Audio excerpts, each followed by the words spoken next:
want to talk about the importance of backside coiling when it comes to your leg lift and how we sometimes create a false sense of closure, right? And when I say false sense of closure, what I'm talking about is you can see here that the front leg has swiveled this way, but you can see that the back hip actually didn't turn away, right? So the back hip is the primary side or the primary driver of all rotation, right? And if the front leg is the hyperactive participant, our body is going to focus specifically on what the lead side's doing. Now, that being said, you do a lot of things really well. So going through your stride phase, backside hinge is really good. Direction of the upper half is really good. You're closed off, front hips maintaining closure deep into the stride phase. A lot of things you're doing really well, right? Now, this is where some things get a little bit hairy and tricky for a lot of guys, and this is where I think your next area of focus needs to be. A lot of guys think that maintaining glove side closure has to do with the glove itself. We're not actually looking at what the glove does. We're actually looking at what the lead side torso does. So I want you to notice here how as you go into landing, that it pulls off a little bit.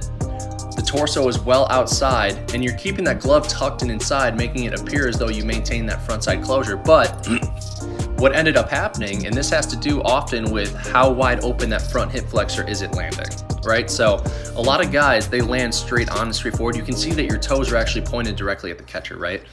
Every degree of hip external rotation on the front side, meaning that your toes are facing straight at the catcher rather than almost staying closed into landing, the easier it is for upper half momentum to continue moving through. Now, that being said, you did do a really good job of creating that force acceptance of rotating in place. You can see here how that front leg kind of braces and it pushes the pelvis to kind of create that last second catapult to the upper half of the body.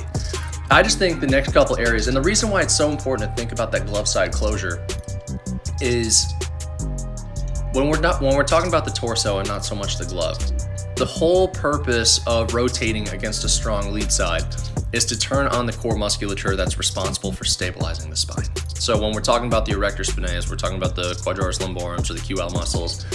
Those are what hold the spine in place. It's kind of like trying to hold a hose and shoot water as far as you can. If you just left a hose on the ground and you turn the faucet on, it's probably just gonna start spraying everywhere. It's gonna be very erratic and it's not gonna be efficient for what you're trying to accomplish. Whereas if you had something stably holding the hose and you're spraying it towards your target, you're much more likely to accomplish that task with a lot less effort, right? So essentially what we're talking about is trying to keep your spine as stable as possible to allow yourself to rotate around the spine without it having to just kind of erratically move left or right. And that has to do with keeping frontside closure, because if we end up spinning that lead side open, it doesn't matter how hard we rotate the backside. Tension was never created during that pivotal moment of your delivery.